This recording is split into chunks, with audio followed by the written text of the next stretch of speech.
He's more than an athlete. He's an artist. I think you're in love, Ron. Shut up. Victor, I love you. Victor, I do. When we're apart, my heart beats only. Harry Potter! Hey, my eyes aren't glistening with the ghost of my past. I'm not an owl. Technically, it's a fact. Ah, c'est magnifique. Kill the stag. I'm on a Marty Crouch! Behaving like a babbling, bumbling band of baboons.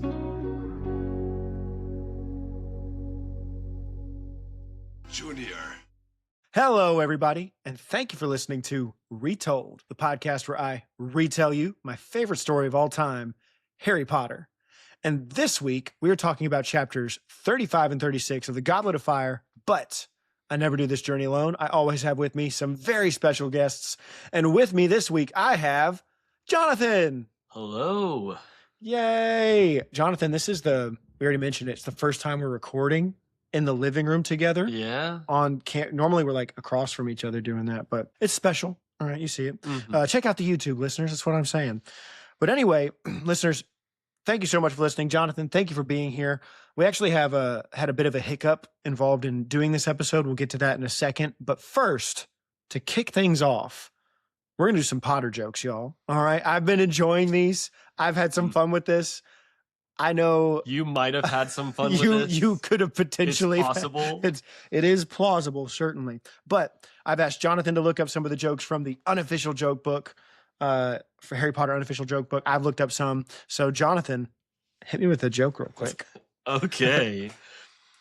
What room is full of wizards with bad breath? What, Jonathan? The room of requirements. Dang it. I knew it would be a requirement Because one. they're mistake. I get it. I knew it would be a requirement one, but I was like, I was thinking like dentist and stuff, and it just didn't happen. But that's good. I like that actually. These pretty Yeah. decent. Pretty decent. Most of these are not, listeners. Yes, that's very, very true. This one's a Winky joke, which isn't fitting with this one. It's not good. Did you hear that Winky won the lottery? No. Well, now she's Elfie. Ah, yes. Yeah. Yes. Wealthy, but And- elf. With a W. There's a picture, listeners, of Winky wearing wearing a coat and purse and all that. So that's what she looks like. Jonathan, what's another joke? Save us, please. Speaking of not good jokes, why is Buckbeak so big? Why? Because if he was small, yellow, and fuzzy, he'd be a tennis ball. That's so true, Jonathan. What in the world? I don't understand how some of these. Yeah. Jonathan, It's unofficial for a reason. Jonathan told me that joke before, and I did laugh at it because I thought it was stupid. And I hope you did too, listeners. You're welcome. Okay, I've got another one. What do you call a thieving house elf? I don't got it. Robbie. I was on the Winky train and nothing Winky related. That's okay. That's okay. Stealing. And then I think I had one more I wanted to share. What do you call a wizard that plays golf? Harry Golfer. Close. Harry Potter. That's better because it only changes one of the letters. That wasn't the joke I wanted to tell you though. I got a different one. One last joke. Knock knock. Who's there? Charms. Charms who? Arms tired from that Quidditch match. Oh, they sure are. I love the knock knock joke section because it's just Arms. arms. Like knock knock. Who's there? Ivila. Ivila who? Ivila strange attraction to this creature. Ooh. Oh, so good. yeah. This one was knock knock. Who's there? Severus. Severus who? You gotta like say it this way. I'm trying to say it the right. Severus wondering if you wanted to have lunch. Like, I guess it would be Sever was one, but Severa. It doesn't make sense, listeners, but we tried our best. Anyway, that's all the knock-knock jokes for this episode. Moving on now. Listeners, this was the hiccup that was previously mentioned. So last week in my episode with Jesse, I had actually double booked and was planning to have Jonathan come over that day to record. And then I messaged him. I was like, dude, I'm so sorry. Your episode's actually the next week. I got the master schedule all wrong. Jesse was supposed to record these two chapters, and you were supposed to record those last 2 chapters. So today I was sitting, taking notes on these chapters, and I thought, let me just text Jonathan just to be sure that he has the right chapters. And it was so sad because I'm on the phone with you and you were like, bro, I can't wait to talk about like when Voldemort is in the graveyard in the audiobook and he just says, and I was like, yeah, we're not going to do that. About that. So unfortunately, Jonathan did not get the 2 chapters I had originally assigned him. Don't worry though. Still going to be quality episode. He read the chapters. All right. Oh yeah. I still know my stuff, but. Yeah. But the thing is, we had some things we wanted to share about the previous chapters that Jonathan did.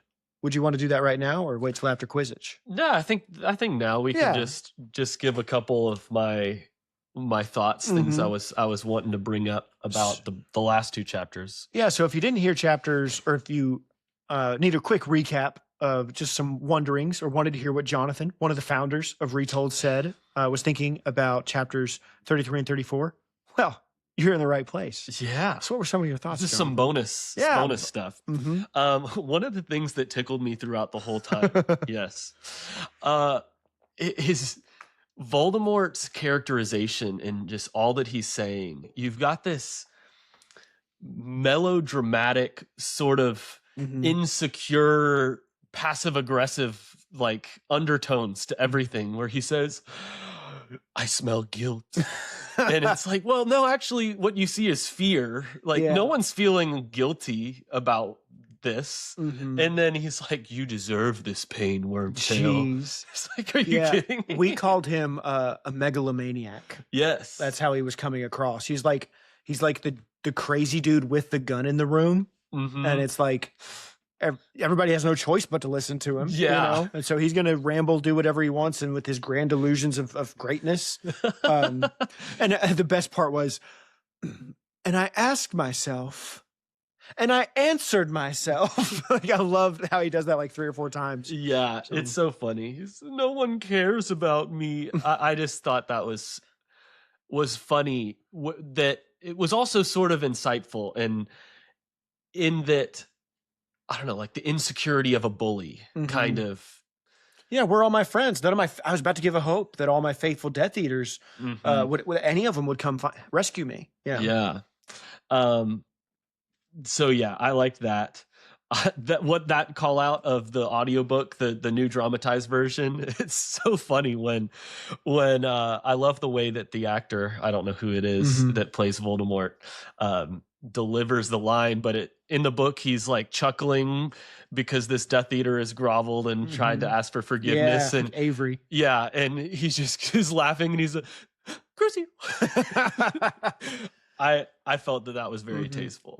Jesse and I both loved the voice actor. Like, and we said this in that episode, but obviously love Jim Dale's version, say it all the time, but the laziness to this actor's portrayal of it was really cool. I really enjoyed it. More relaxed in a way that's not overly intense, which kind of has its own scare to it. Yeah. Anything else? Yeah, the last thing that I just thought was interesting is you've got the end where, their wands connect, and it's, Harry is in this undeniable like spot where he's gonna die. There's no reasonable way out of this, and then some deeper magic type thing goes on that results in him being able to escape. And I was just thinking that it reminds me a lot of sort of in Tolkien, where in Lord of the Rings, it's not as if Sauron is overcome by this greater force that overpowers the evil, but there's this undercurrent of something greater that's going on behind the scenes. Yeah, the hand of Eru Ilúvatar. Yeah, where you've got this higher power that's sort of guiding things along, and then you end this grand story, spoilers for Lord of the Rings, you end this grand story with the good wins by almost an accident, by this happenstance that's just like, if you think about it, it's like, what? You mean they overcome? Like, that's how they win? Well, I would say it is similar in these two instances, because the reason Voldemort wasn't able to kill Harry was because he was adamant that he was the one to do it. Like, if he had asked a Death Eater to do it, Harry's dead. You know, he's not making it out. It's only because him and Harry's wands are connected. And so in a way you could say Harry didn't, or Voldemort lost that encounter because of himself. Yeah. And in the same way, the ring gets destroyed because of the ring, like the temptation of it. Yeah. So Sauron loses because of his own power. Like, evil defeats itself. Yeah. Is like the grand thesis I take away from Lord of the Rings. Yeah, and that, I don't know, that there's also just the undercurrent of it. It's the Hobbit that is doing this. It's the one who's not actually more powerful. And here Voldemort is, and he's trying to prove to all his Death Eaters that he is undeniably more powerful than Harry Potter. And it isn't Harry's power that wins. But there is a level of character and goodness in Harry that brings him to that point where he says, no, I'm not going to cower. I'm going to approach this head on. Yeah. And it's like that is valued and redeemed. And there's some other thing that's going on that makes that accomplished victory. So there's that moment when Harry is hiding behind the tombstone and he like gathers himself and he will fight Voldemort. And that makes me think of, in one of Tolkien's letters, somebody asked him, they said, so basically Frodo failed in the quest. And Tolkien replies, Frodo didn't fail. He got the ring to the point that it needed to be to create the incident in which it would get destroyed. And in the same way, like, even though Frodo didn't destroy the ring, and even though Harry doesn't defeat Voldemort, he put himself in the position for Voldemort to lose that interaction. Lots of spoilers for Lord of the Rings listeners, but also lots of cool connections between these two. Yeah. I was on a podcast called The Manuscript. Oh, yeah. And one of her, hosted by Rachel, love her, one of the segments in her show is called Tastes Like Chicken. And the reason it's titled that is because she covers a lot of fantasy books on her show. And she says there's so much in fantasy that has elements of Tolkien in it. Yeah. And she's also a cook, and she highlights a lot of the food that is in books. And so she also makes note of how so many people will say different foods taste like chicken to some degree. And so like that little phrase, tastes like chicken, it's almost reminds me of Tolkien. Yeah. So that's a little clever twist I like that she does. Was that all your thoughts on those chapters? Yeah. Yeah. Very good. I'm sure you had many more insightful, wonderful things that probably we could have done. Perhaps one day we might. No, we'll never. Nah, it's probably not. We'll move on to something else by then. I don't know. Eventually, I do plan on doing Lord of the Rings. So I'm excited for that. Now, listeners, moving on to our Quizzitch section, everybody's favorite part of the show. I actually did have somebody, I mentioned this last week, but write in and say, Quizzitch is okay. He's like, I like how much you like trivia. So, yeah, you know, and we do like trivia. All right. We love it. So we are, listeners, if you're new here, this is the part of the show where I pridefully claim that I know more about Harry Potter than everybody else in the world. And I put this to the test by asking my guest hosts who represent the world questions from the chapters, 2 questions. And they ask me 2 questions. We tally up the score and we see by the end of the season who knows more about Harry Potter. So far, the score hasn't changed in like 3 episodes. I'm down by half a point. All right. And Jonathan, having just read these chapters like an hour ago, we'll see how well he does. This was my real plan all along. Yes. Take out that he. It sounds weird. Jonathan, what's your first question? Okay. Moody's trunk has many compartments. Yes. Name 3 things that Harry notices are in the trunk. Broken sneakoscopes, a silvery invisibility cloak, and it's funny because as I was thinking of this, I remembered the first 2. I remember 2 things, and then I was like, "What's the third one?" Oh, it's broken sneakoscopes. I said that, And now said you can't remember. Parchment.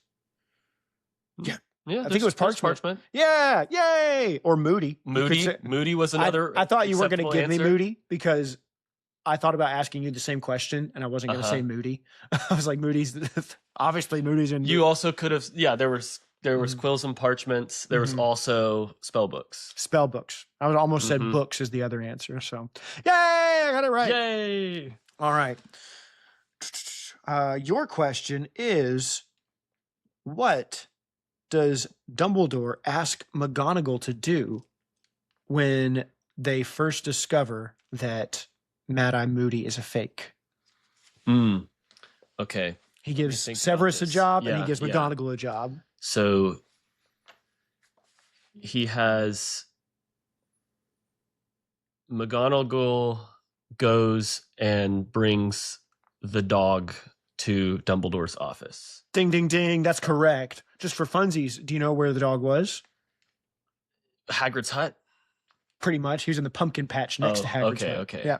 That is correct. Good job, Jonathan. What is your second question? My second question. What are the 2 steps that Dumbledore says that Fudge must take to, handle this situation properly? The 2 steps he's got to do in order to fight back against the rise of Voldemort. Yes. There are 2 specific. Step 1 was free Azkaban from control of the Dementors. Step 2 was reach out to the Giants, send an envoy to the Giants. That is correct. Yes.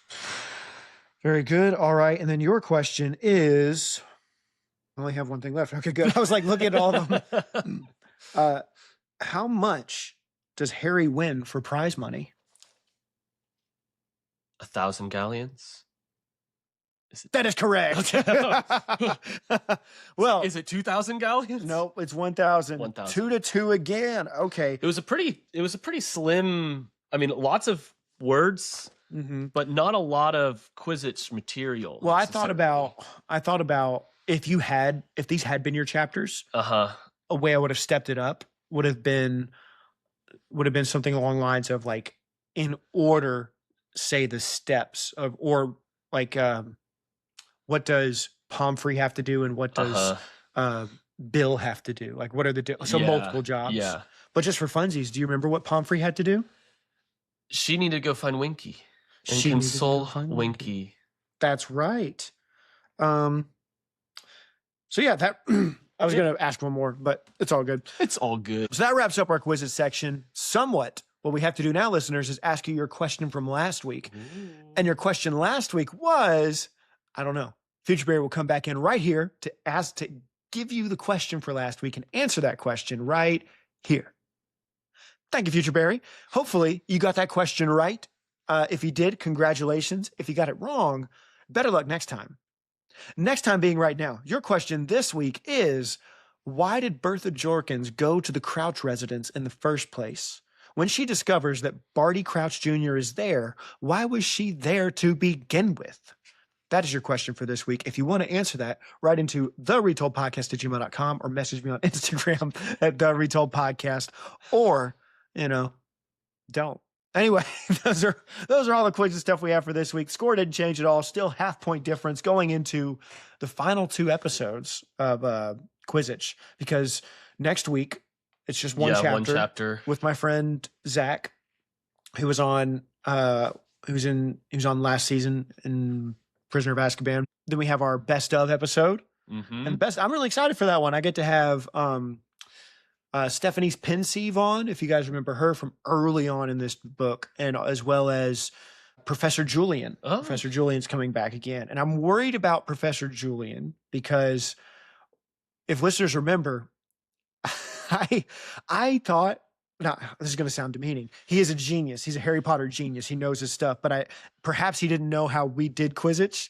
And so like, I was like, this guy literally teaches Harry Potter as his profession. I'm going to hit him hard. And so his question was like, it's really funny to watch the video back. I said, your first question, Julian, what is the name of Ludo Bagman's brother? Because that guy's mentioned, and in his eyes, he goes, what? Uh-huh.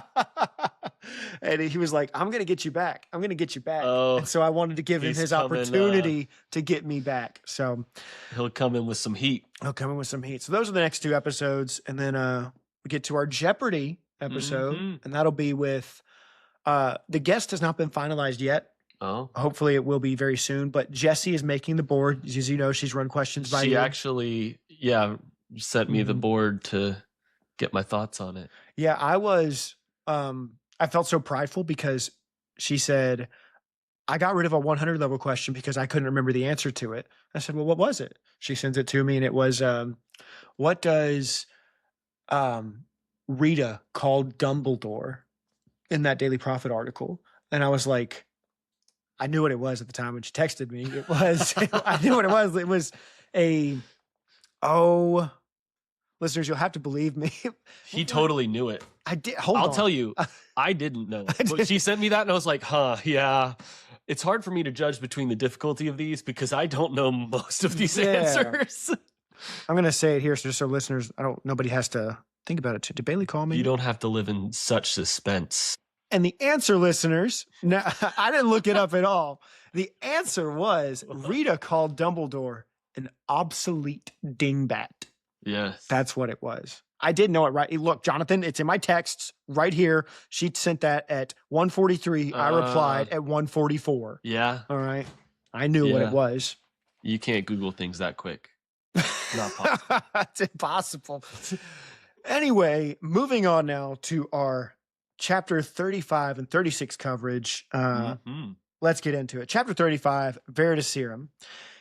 Harry lands back at the entrance of the maze with the Triwizard Cup and Cedric's body in hand. And I like the writing there of, it's like he's holding on to both of them to steady himself. Yeah. And also just with everything going on in the background, the way she writes it, it's almost like a war movie, with all the sounds being muffled and him slightly coming to and people fading in and out. It was very well written. I mean, he's in shock, obviously. Dumbledore appears over Harry first and then Fudge. Dumbledore is able to get Harry to release Cedric. And my note was like, he knows just the right words. And it's just like Dumbledore is incredibly comforting in these two chapters. Yeah. I always love those moments from Dumbledore, but he reaches down, like Harry says, he wanted me to bring his body back.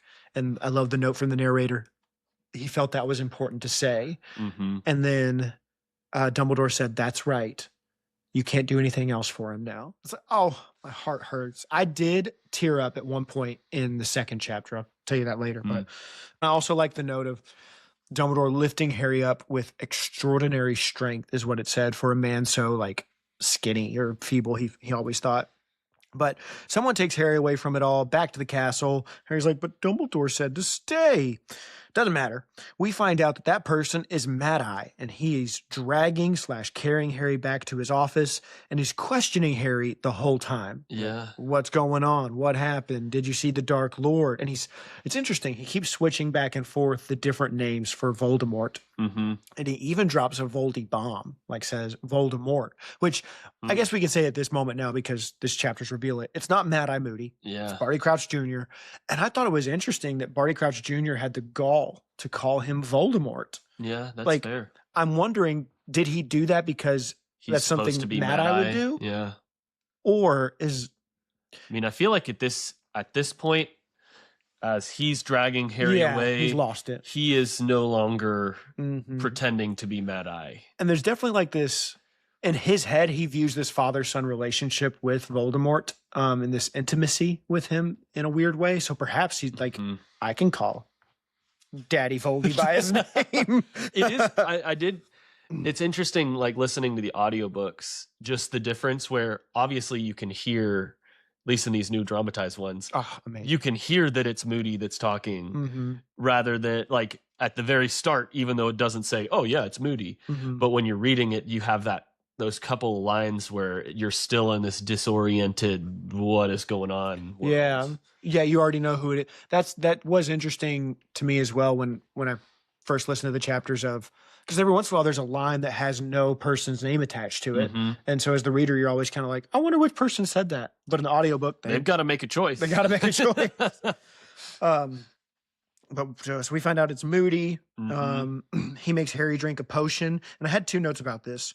One, it's a pepper up potion because Harry said he tastes something like,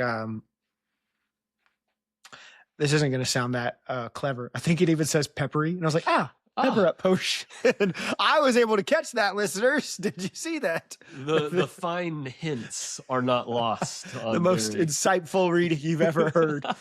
But the other thing was, he said, or I thought that this is probably where Harry should have really started to recognize this isn't Moody, because Moody has the whole thing of you don't drink something that somebody else gives you, and Moody just slams it into Harry's hands. So that just seemed odd to me. Anyway, Mad Eye's dropping Voldy bombs.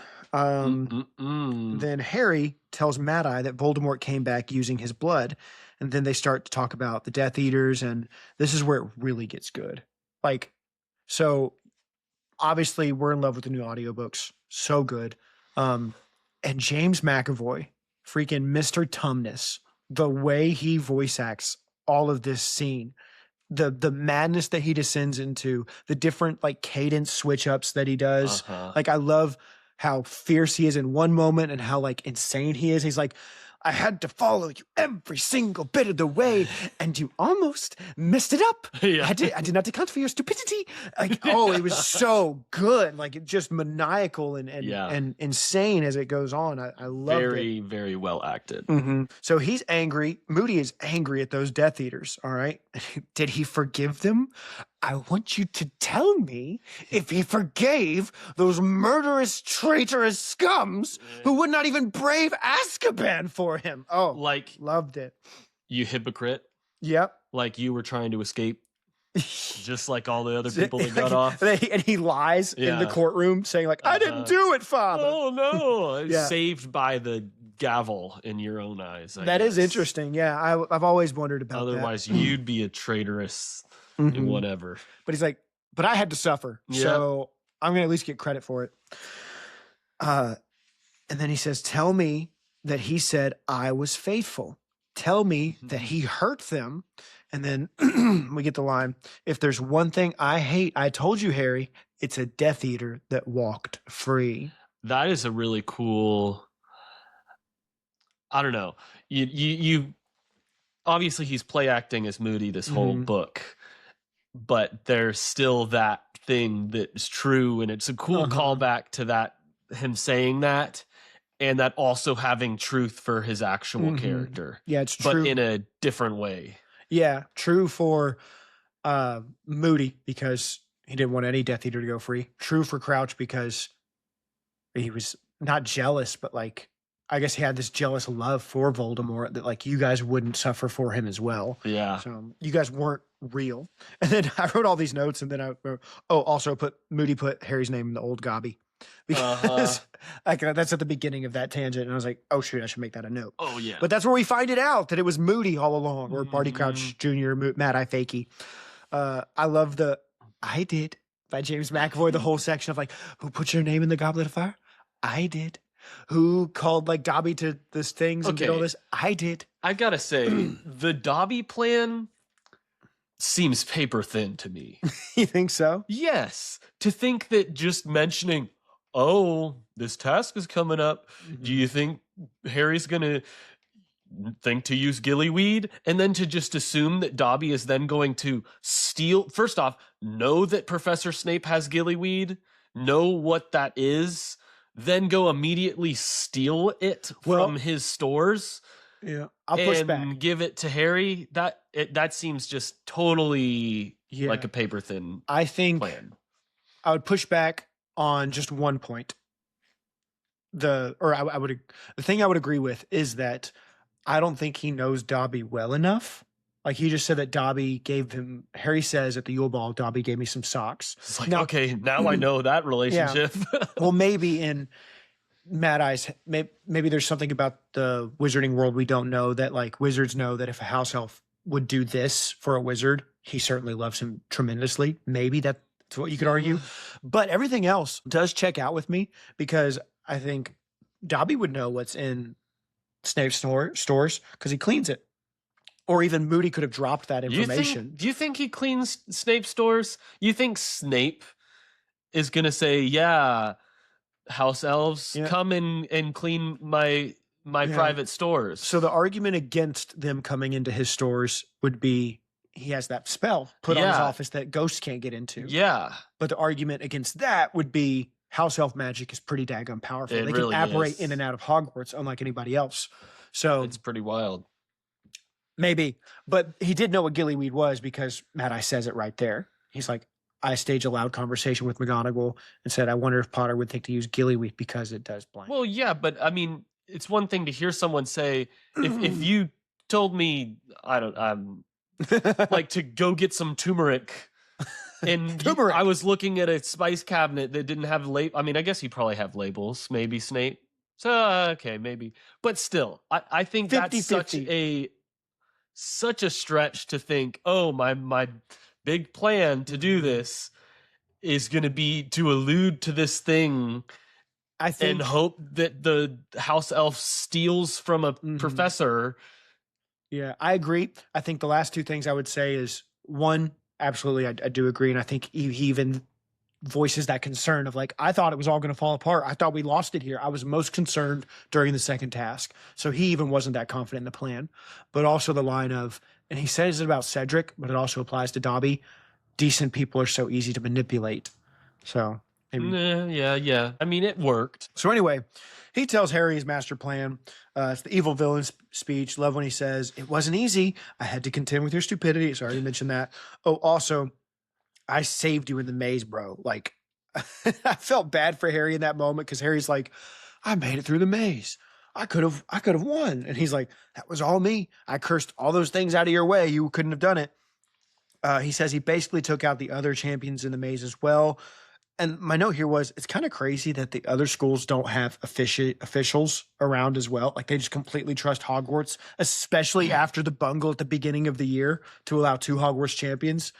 Because all the officials walking around, it was Flitwick, Hagrid, McGonagall, and Moody. So it's like only Hogwarts officials walking around. It seems really suspect that these other schools didn't have people in there as well. So I thought that was crazy. Moody says he will kill Harry instead of Voldemort, and maybe then that will help him get over his daddy issues. He says that whole thing of like, we're so similar. Both of us have the incredible misfortune of being named after those fathers. Love that. But okay, before I don't know exactly the right perfect place for this. This is something I would have ranted on the last 2 chapters. Of course. Because it is the biggest problem with this book. Oh, shoot. That exists. Hit me with it. And it's, I can't think of how to overcome it. Take some Felix Felicis. Why? Tell me why. Yeah. Sorry. Why did the Portkey have to be the Triwizard Tournament Cup? I can think of no reasons. If Barty Crouch is able to make the Triwizard Cup a Portkey, why can't he make a textbook that he gives to Harry a Portkey? Why is that? And it's like, Snape thinks, no, not Snape. Voldemort thinks of this brilliant plan when he hears, oh, the Triwizard Tournament is happening. Here's what's the best plan. we're gonna get like there's no reason to enter Harry into the Triwizard Tournament whatsoever. There's no reason to get him to the end, unless there is some specific reason why it had to be the Triwizard Cup that turned him into a Portkey. Yes. But I can't think of any reason that would preclude all of the other opportunities he would have had to get Harry to that graveyard. Those are great points. I do have an answer. And I hope it will be satisfactory, because I thought the same thing. I was like, why on earth did it have to be the cup? And I agreed at first, but then I thought about it. Voldemort's whole thing was like, it needs to be undetectable. And the mess up tonight was that now people know that Voldemort is back, at least Dumbledore and his crew. The goal was to not let anybody know that he had returned. So what is the most innocent way of making it look like Harry died? If you did something in the classroom or something anywhere in the Hogwarts grounds, it would be pretty suspect. It'd be under the watchful eye of Dumbledore, and couldn't do it. You couldn't do it in the first task because that's visible to everybody. In the second task, the Mer people are watching. The third task, alone in the maze, nobody else is there.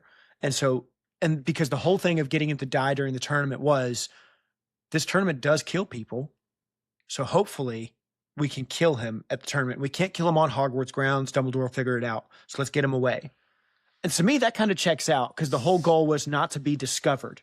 Well, was that the whole goal? Yes. Or does that only become the goal because Fudge acted the way that he did? No, that was the goal. I think they even say that in the 5th book, or maybe even in the last chapter of this one, but it is mentioned at some point. Like, I think it's in the 5th book when they're gathered around the table at Grimmauld Place, but they're like, but you messed up his plans by surviving that night and coming back. Because he did not want anybody to know that he had returned, and he was going to secretly build power with no pushback. I get that the third task is a good opportunity to say, oh, it's a mysterious maze and Harry somehow died. Mm-hmm. But that doesn't make sense in the context of him winning, of him getting to the Portkey, the Triwizard Cup. And somehow it's after he wins that he dies. Yeah, I guess that would be the plot hole. It's not like the other. If he would return dead with the cup in hand, it's like, what? How did that? I mean, you would still chalk it up as like something happened right at the end. I guess that's the only thing that can come up with. Some people would. I mean, yeah, but that's the thing that I was sitting with this past bit. Like, it gets rid of the whole point of it, and I wish that she had provided more of a reason why that had to be the case, because it's said that was this perfect opportunity, but all the times that Moody was alone with Harry, there's I don't know. Sure, you're under the watchful eye of Dumbledore, but also the maze isn't under the watchful eye of Dumbledore. There's so much that if all you need to do is make a Portkey and get him there, then just do it. But maybe I don't know. I see would say your with point in a slight way, but it doesn't fully satisfy. I'll take that, Jonathan. I'll take it. Oh my goodness. All right, but now great points. So all around, listeners, write in. Let us know what you think on whether it was silly or legit. Okay. The door is shot open at the last minute, and Dumbledore struts in, aura ablaze. All right, he's looking powerful. And I have 3 notes here. 1. Mad Eye's retort to being called mad by Harry, like before this happens, it's not an answer. He goes, mad am I? We'll see whenever he's finally. It's like that's not a reply to the accusation, so I thought that's silly. And then Harry almost ruined the whole like saving of himself by staring at the faux glass the whole time, because it said he's like looking over his shoulder and he goes, but he noticed Mad Eye wasn't looking. He was looking at him. And I was like, well, then stop looking at the faux glass, Harry. He almost blew it. And then last one, Dumbledore looks sick, because it says like he was emanating this power. His eyes were ablaze. The only wizard, or it said he could see why Dumbledore was called the only wizard Voldemort ever feared. And there was no twinkle in his eye anymore, just cold fury in every line of the aged face. Ooh, good stuff. Mm-hmm. So Moody gets knocked out. Dumby kicks him over. Nice. I liked that. McGonagall tries to walk Harry out, but Dumbledore says, nope, he needs to see this. Because that ain't Moody. And Dumbledore's instructions to me, they are so random and silly. But there's essentially like Dumbledore's silliness of, all right, go to Hagrid's house in the pumpkin patch. You'll see a big black dog. Yeah. Bring him out to my office, and don't forget the butter. It's just random stuff. And Snape has to go as well to, what does Snape have to do? Does he go? Oh, goodness. Oh, he gets Winky. Snape goes and gets Winky. Oh, yeah. Yeah, you'll find a house elf named Winky. She's probably really drunk, all right? Fix her up. Also get some Veritaserum. It's Veritaserum. I like the line where Harry is mind. He thinks of like, well, if anyone thought these instructions were weird, They didn't show it. no one made any indication that they thought it. Yep. So they leave, and Dumbledore opens up the Russian doll chest, one after the other. It's all 7 locks. Moody's inside. Wrote down Dumbledore's a ninja because it says he jumps down and lands super softly. Checks in on Moody. He's not dead. He just needs a blankie. All right, he's just cold. Yeah. We find out it's Polyjuice Potion, and there's the note where Dumbledore's sniffing it, the flask, and he's like, so simple. Don't you see the simplicity? Moody only ever drinks from his flask. It's genius. And it made me think of the second Knives Out movie where the guy that plays the detective, the guy that plays James Bond, what's that actor's name? I don't remember. But you know who I'm talking about, listeners. And he's doing this like really thick Kentucky accent. He's like, somebody says to him, it's so simple that it's genius. He's like, no, it's just dumb. All right, it's just dumb. That's you reading some of these plot twists of like, it's not simple, it's just dumb. Just dumb. So speaking of that, I had a note on that. On the Daniel Craig. obviously Daniel Craig, yes. It's so simple. He only drinks from his own flask. So are we like, did Moody only drink Polyjuice Potion for the whole year? Yeah. Like all he does is drink from this hip flask, and that's the hip flask that has Polyjuice Potion in it all the time. Severely dehydrated. It's like, are you kidding me? Yeah. Or hit it with a little aguamenti. Yeah, maybe. I don't know. I just thought of that. Is that all he drank all year? Yeah, he's severely dehydrated. So we find out it's Polyjuice, and then now we wait. And I like it just Dumbledore just pulls out the chair and just sits there and stares at him. It says for a few minutes. They just sit there in silence looking. And then all of a sudden, Moody's evolving. What's that Pokemon? It's Barty Crouch Jr. Oh, that's dadgummit. I ruined my joke. I wrote it. Barty Crouch ... Jr.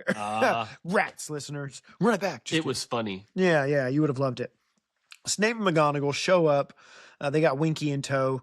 They give Barty Crouch Jr. the Veritaserum and wake him up. It's story time. My notes are very sparse here because it's like such long bits. I just wrote the Imperious bit, the dad bit. So we'll cover it together. So the Polyjuice switch, that's obviously in reference to Dumbledore says, how'd you get out of Azkaban? And we find out that Barty's mom was like, oh, Barty, won't you save him? I'm about to die anyway. And he's like, all right, fine. And I like that note where he goes, he loved my mother, loved her like he never loved me. And I was like, I would hope so. But anyway. But I still feel like that is an inconsistency with Barty Crouch character, senior, that he would actually agree to that. I would say it's like the Achilles heel, the one, everybody has that one, everybody's a hypocrite. Everybody has like his something wife. That they would, an Achilles heel, Yeah. So I'd say that's what it was for him. And then and also I think at this point, he lost what he was gunning for. Like he wasn't going to become Minister of Magic. And so that goal is already gone too. But so he has the switch with his mom. They sensed one the Dementors, they're blind, they don't see. They sensed one sick person leave and one sick person come out or Okay. all that stuff. Wait, sorry. The Dementors are blind. That I feel like breaks the whole idea that the Dementors are going to come out and find Sirius Black. How does that make any sense? That in the last book, they were going to be the ones who were going to find Sirius and bring him back. But if all they can do is like sort of Like sense how healthy you are. yeah. Oh, Blood pressure. 180 over 20. That's terrible, but you know what I mean? yeah. Mm-hmm. That was That's a something great point. that I was struck by. Jonathan, if you keep ruining my favorite book series, you're not welcome back on the pod. Right? That's a great point. I hadn't thought. We'll have to try to find a way to fix that plot hole. Yeah. Figure it out one. That'll be a fun episode to do. Like, let's fix the Harry Potter plot holes. But anyway, Polyjuice switch. We also get the fake funeral. You know, listen, I was also getting some strong Jesus vibes. You know, we just had Easter recently, and he goes, "There's nobody in that tomb." I was like, or he says grave. There's nobody in that grave. The grave is empty. The tomb is empty, y'all. All right. Also, Barty Crouch Mama isn't in there. Barty Crouch Mama, how much Polyjuice potion did they sneak I thought in? that too. Like, It's like she just kept taking she Polyjuice had to potion have died until in like a week. You know, yeah, not it had to even- have been quick. I mean, You got to take it every hour. yeah. So maybe like the next day. Honestly, you should just bring in like a draft of Living Death rather than yeah. all that extra Polyjuice. Maybe that's what she did. I don't Maybe. know. But so also we find out that Barty had his son under the Imperious curse the whole time. That's how he subdued him. We get the whole thing with like, I love Winky every time Barty keeps revealing all this information. She's like, No. Master Barty, don't be a snitch. Don't be a snitch, Master Barty. We get the moment like we learn about Bertha Jorkins, finding out about them. What did she go there to do? Listeners, that's a Quizzitch question. I can't tell you. All right. But and then Barty Crouch Sr. messes up her brain, just addles her brains. And then we get the World Cup incident.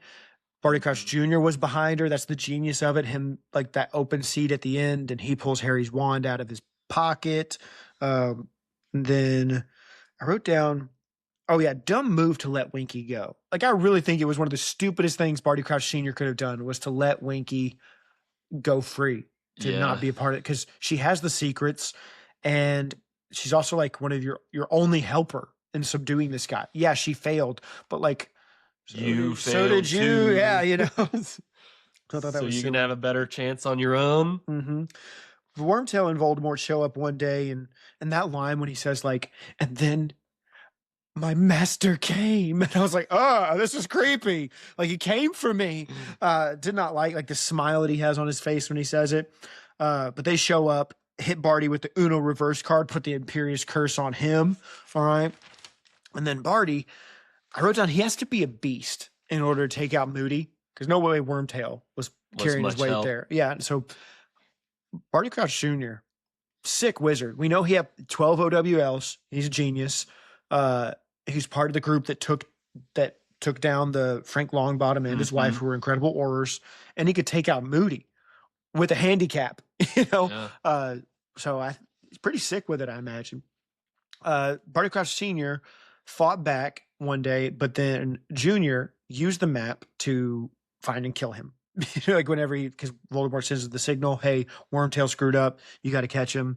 I wonder how vindicated Snape felt when he was like, Potter's map. Yeah, I also like that moment where he goes, because Dumbledore says, "What map?" Yeah. And he goes, "Potter's map, the map that shows everything and everyone at Hogwarts." He thought I was my father. We have the same first name, and my note was, "And last name." Like, what do you just say the same that's name? implied. Yeah, but he specifically says first name, and then also the note of, I told Potter that it would like that Snape was a piece of crap, and he was like, checks out. So I always thought it's funny Snape's listening to that. He's like, I hate this kid. And then my note was Dumbledore being like, what map? And why don't I have one of those? Yeah. Like, why don't I have that Marauders map? I should create one. And I wrote down Fred and George. Oh, Fred and George should have kept tabs on like the Muggleborns in book 2. You know, like when everybody was being petrified. Like there should have been like, I wonder. Oh yeah, what's going on with all these Muggleborns? And like, because at this point they're aware now. Like you get halfway through the year, the Muggleborns being targeted. They could have. Fred and George could have contributed a whole lot more to this series. I'm just saying. I wrote down Barty Crouch Jr. so lazy he couldn't even dig his own patch of dirt because he kills his dad, turns him into a bone, and he says, "And I dug it in the pre-dug like patch of earth outside of Hagrid's hut." And it's like, you're a wizard. You could just like make a grave. Well, also that's incredibly risky. Yeah, that doesn't seem like we know that Hagrid dug that to have Nifflers, bring things up out of that. It's almost like I assume that already happened, but still. Yeah, it's almost like an author just wanting to be like, let's have another callback just for funsies. And does Transfiguration, is it permanent unless undone? Or it makes it seem that way. Yeah, that does. Mm-hmm. I wasn't sure of the mechanics of it. If one day it just like pops back, of like, timer's out. Yeah. I would. Or if there's like a level of magic that's needed to be sustained. But it seems like it's more of a binary switch where it says, oh, now it's something, and it will stay that until it's changed. The only evidence that we have that it's not permanent comes from, like, at least I say this like I know everything because I do. The only evidence that is out there. I've read everything. No, I'm just thinking about, and it's book lore or it's movie lore, but that moment when Slughorn talks about the fish, the goldfish turning back and it like disappearing. So implying that a person's magic when they die disappears with them. So maybe if Barty Crouch Jr. were to have died, the magic sustaining senior as the bone would disappear. And all of a sudden, a tuft of dirt would just like shoot out. That's morbid. Anyway, so the chapter ends with Barty Crouch Jr. falling asleep and Winky crying. And that's the end of the chapter. Yay. Yay. Moving on now, listeners, to our the truth is something to yay about. That's right. All right. I like that. Good stuff. Even if the truth isn't pretty, it's better to have the truth. Moving on now to our favorite lines, but moments in the chapter, lines, little things that we just enjoyed more than anything else. And so let's get it kicked off. I have like 3 in this chapter. Jonathan, hit me with your first one. I loved the language and the way that the text set the stage at the beginning of this chapter where Harry is disoriented. And so I'll just read this snippet because I think it really is good. A torrent of sound deafened and confused him. There were voices everywhere, footsteps, screams. He remained where he was, his face screwed up against the noise, as though it was a nightmare that would pass. I just thought that was a good imagery and set the stage well. I won't read it since I already called it out, but I did like, when Harry first lands, it says he's like swaying like he was on the deck of a ship, and to hold himself steady, he tightened his hold on the 2 things he was still clutching, the smooth, cold handle of the Triwizard Cup and Cedric's body. He felt as though he would slide away into the blackness gathering at the edges of his brain if he let go of either of them. So I did read it, but I liked it. I thought it was good writing. Good writing. What's another one you have, Jonathan? These 2 are sort of just connected, but and they're not like particularly crazy lines, but throughout the interrogation of fake Moody with Harry, where it mentions that Moody's magical eye had now left the door, it was fixed upon Harry. And then again when it mentions that later with the shapes in the faux glass and how it's mentioning that Moody isn't focusing on anything but Harry now. And I liked the breadcrumbs of that being laid, and also building that tension that whole time. Yeah, and what it can show about how, I don't know, you have this character, Barty Crouch Jr., who is performed this plan that is potentially nonsensical, but that's beside the point, to perfection. You know, he carried out everything meticulously. He pretended to be moody under Dumbledore's eye for a whole school year. And in this moment of crazed sort of triumph, he lets it all go and he lets his guard down. It's like in the NFL or college football when they get the long touchdown run and right before they cross the goal line, they drop it behind them for some reason. That's what Moody did. Yeah, but I liked that. And just the little crumbs that were laid for that. And the cautionary tale to, you know, you got to keep your guard up. Don't celebrate before the time. The cautionary tale to not switch your wife with your son in prison. And yeah. Don't do that. Don't do that, listeners. I liked one of my favorite ones of like his whole craze state. You were so long in that lake, Potter, I thought you had drowned. But luckily, Dumbledore took your idiocy for nobility and marked you high for it. I breathed again. Oh, I loved it. Great. That was so far in all 4 books that was my favorite bit of voice acting was this whole crazy moment. James McAvoy just killed it. What's one more you got? The look upon Dumbledore's face as he stared down at the unconscious form of Mad-Eye Moody was more terrible than Harry could have ever imagined. There was no benign smile upon Dumbledore's face, no twinkle in the eye behind the spectacles. There was a cold fury in every line of the ancient face. A sense of power radiated from Dumbledore as though he was giving off burning heat. Love that. Fantastic. Just good stuff. Anything that hypes up Dumbledore, big Dumbledore fan over here. One of mine, right before Moody changes into, like before everything crap hits the fan for him, imagine how he will reward me when he finds I have done it for him. I gave you to him, the thing he needed above all to regenerate. And then I killed you for him. I will be honored beyond all other Death Eaters, and I will be his dearest, closest supporter. ... Closer than a son. So like that's really what all this stems from for him, is the fact that he was so rejected by his father and he went to seek a new father figure. So that's kind of like what I sort of believe. Like, I guess I've been going back and forth on whether I thought Barty Crouch Jr. did get roped into the Death Eaters on purpose or it was an accident. Because he, like, at the trial, he says, I didn't do it, Father. I'm kind of inclined now to think it was something of an accident. Like, he still did it, but maybe he was under Imperius or something. I don't know. I still think he's a piece of crap person.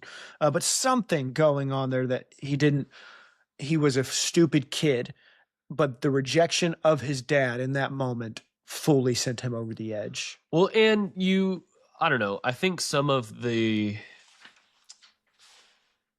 you got to think what spending years and years of your life in a place like Azkaban does to your mind in making you crazy and making you. I mean, that's where I think the dichotomy of him being at his trial saying, I didn't do it. Don't send me to Azkaban. Yeah. And then him after being in Azkaban saying, oh, these Death Eaters who, you know, they went free that did what I was trying to do.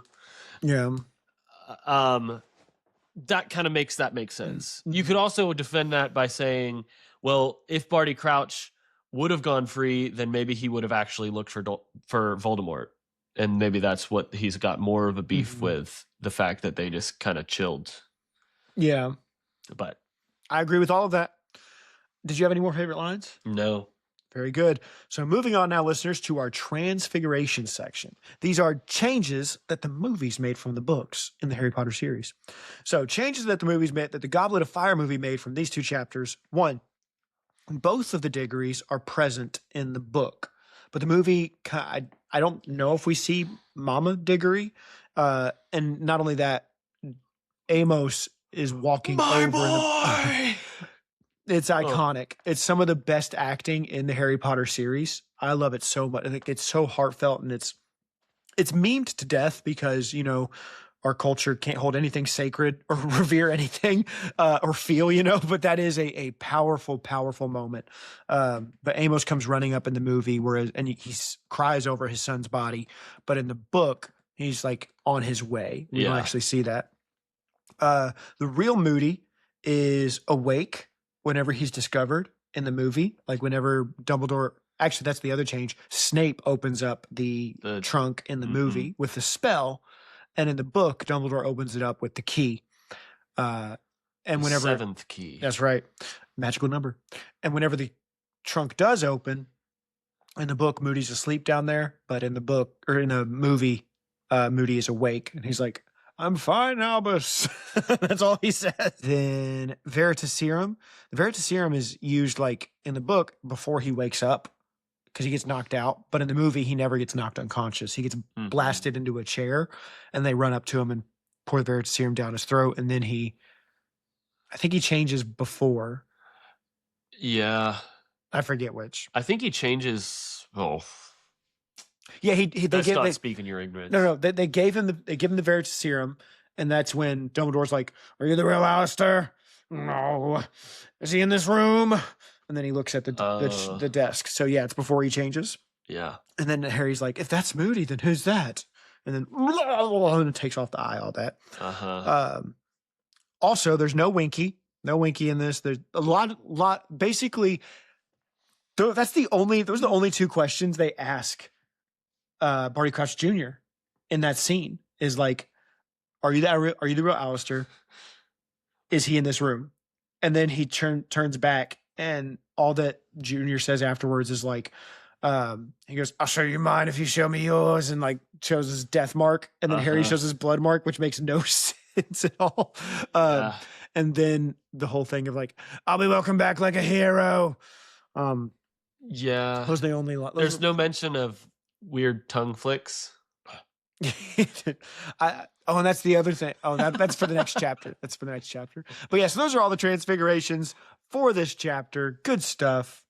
Yeah, they basically get rid of all the whole how he got out of Azkaban. Yeah, no story time. Moving on now to our golden snitches, which are behind the scenes, lore tids and bits, little things that the casual fan might not know about, like who's that wizard on the Chocolate Frog card? There's hardly anything. It was slim pickings in this chapter because we've gotten to the point now in the book where we've seen all the golden snitches and stuff.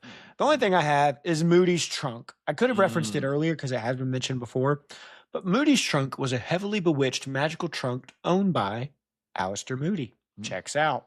Like usage, storage. Yes.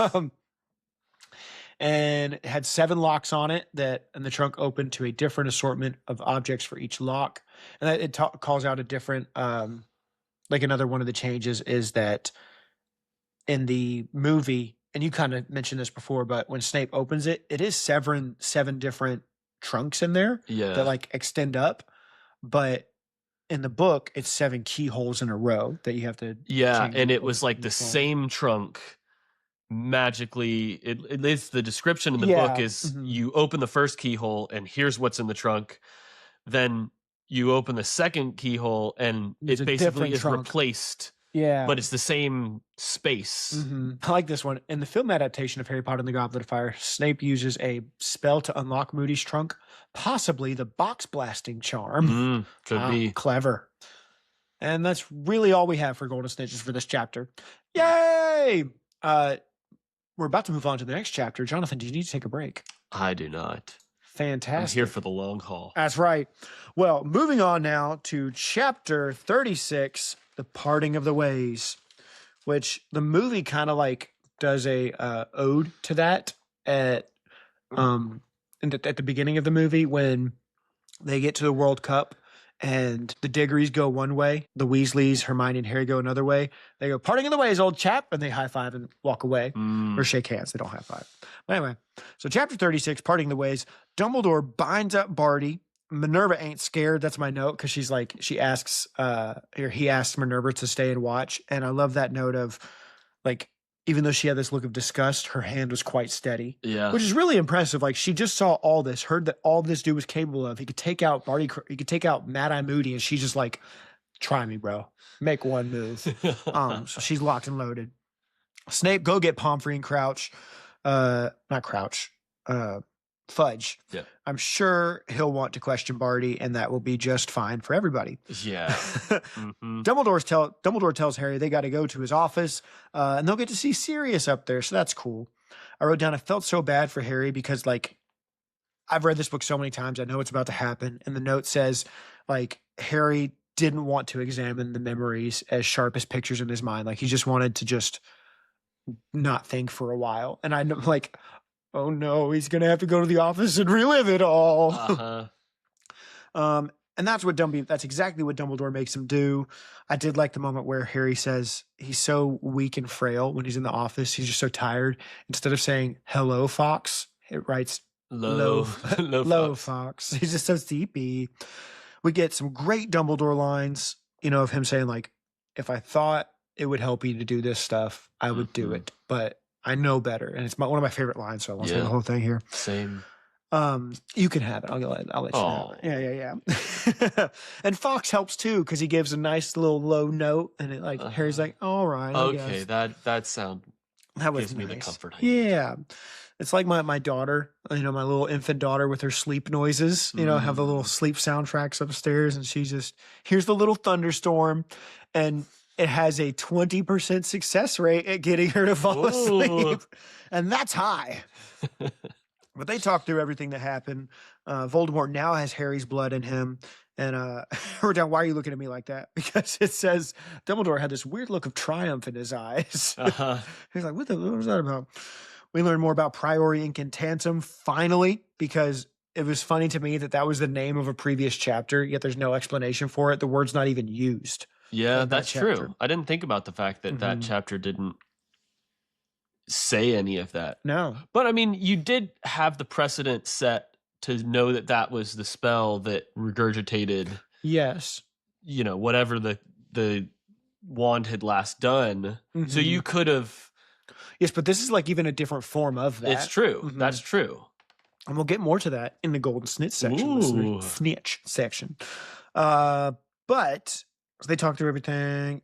Fox feathers. We learned that Fox's feathers are in both Harry's and Voldemort's wands. We learned about the echoes coming out. And the conversation ends with Dumbledore thanks Harry and says it's time to go to the hospital wing and get some sleep. And I like that, he looks at Sirius and says, do you want to join him? And Sirius is like, absolutely. Good Godfather moment there. But it was like the least you can expect, Yeah. So he turns into a little doggy and rolls out with him. I wrote down, I love Mrs. Weasley. What are you laughing about? I was just thinking about how Dumbledore comes in and he says, this dog will be remaining with Harry. It's like, oh, okay. He ain't going nowhere. He's well trained. He's well trained. He's a good boy. Don't worry. You don't need to worry about it. All right. Always cleans his feathers. I don't need to explain. Is that a Buckbeak reference? That's a Buckbeak's reference. Yeah. For listeners who don't know, they would be like, dogs don't have feathers. Yeah. But I have only the most intellectual, knowledgeable, well-memoried. That's not the right word, but good memoried people. Good memoried. You know what I'm trying to say, listeners. So they get to the hospital wing, and I love Mrs. Weasley, because Dumbledore goes up and says, he's like, can sense all the mom energy emitting off her, and he's like, Harry has already had to relive everything once. He only had to do it for me, nobody else. He needs some sleepy time now, okay? And she's like, of course, turns around to everybody. Did you hear that? All of you, shut up. Don't talk to Harry. Then my note was, the dog is cool, Pomfrey. Don't worry about it. Harry's throwing gratitude everywhere, because there's that line where it says, earlier when Sirius was telling Dumbledore he doesn't have to relive it now, said Harry felt this immense gratitude for Sirius. And then here Dumbledore's like, don't worry, Harry, I'll stay. Harry felt this immeasurable gratitude for Dumbledore. Harry's just really thankful right now. And he should be. He got to live. Harry slips into his PJs and takes his little sleepy potion and drifts off for a few minutes, probably. I'm like, it's not that strong of a potion, honestly. Yeah. Because right away he wakes up conveniently for one of our favorite pastimes, and it's people discussing really important things in earshot of the the hospital wing in front of Harry. Yeah, Yes. Just like in book 2. And book 3. Yeah, that's what I'm saying. That's a good point. It's a pastime. Mm-hmm. Let's discuss things that we shouldn't, and these people are probably certainly asleep. It's the hospital wing. We can discuss this. So I wrote down LOL. One of them says, "Nothing else could have happened, can it?" Yup. So Fudge and McGonagall and Snape come rolling in, causing all kinds of a ruckus, just hooting and hollering. Fudge wants to see Dumbledore, and convenient. Dumbledore rolls right up just then. And he says, "McGonnies, what are you doing? I expected better of you." She says, "I tried, Professor, but he brought that thing in." We learn what happened to Barty Crouch Jr. Give him a little, "Hey, Barty." A little smoochie. Give you a little kiss. You look like you haven't been kissed in a minute. You've been in Azkaban and you've been in Imperius for so long. You just need a welcome back. I missed you. You were gone. You were in Azkaban before and you left me for years. Let me give you a smooch. That's what the guy was thinking. Mm-hmm. Although, how did he know it was Barty if he can't see him? He said that Dementor will just kiss anybody who's has a wicked aura. All right, these nasty Dementors. They like bad boys. So I wrote down, why did Fudge think that this would be safe? Because he goes, like, I was worried for my safety. I had to bring a Dementor. It's like, that doesn't track. It doesn't even. Yeah, it doesn't make sense. You're about to go see Dumbledore, who's like the safest person around. Well, and provide the most protection. I don't know if you're facing a wizard with a wand. What good is a Dementor? That's true. They could attack you, and the Dementor's not gonna stop. Just cast little Patronus. Yeah, that's true. And then I wrote down, "Oh yeah, was that Dementor already on orders?" Because I was like, that Dementor didn't wait at all. Like, he just rushed in right away and sucked his soul out. It does kind of have undertones of conspiracy, where it makes you question the Dementors and even Fudge, honestly. But that's maybe, I don't know, maybe restricted section stuff. Maybe, sure. Who knows? Yeah, I thought we could say that, like, maybe the Dementors were already on orders because Dumbledore talks about that later in this chapter of, like, their natural ally. Like, or Voldemort said that before, but Dumbledore's like, they're going to want to team up. And then my last note for that was, how did McGonagall not stop that? Like, she must have just been such shock.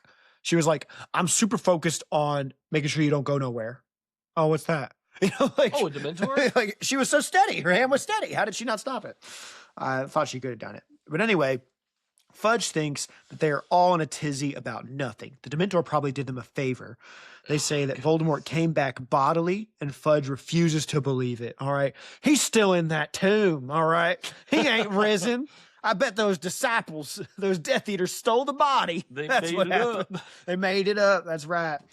And he basically calls Harry crazy. Like, you know, you've been reading Rita Skeeter. I love that moment where, like, nobody knows that Harry's awake, and Harry's like, just says it so softly, like, you've been reading Rita Skeeter, haven't you? You like Krabby Patties.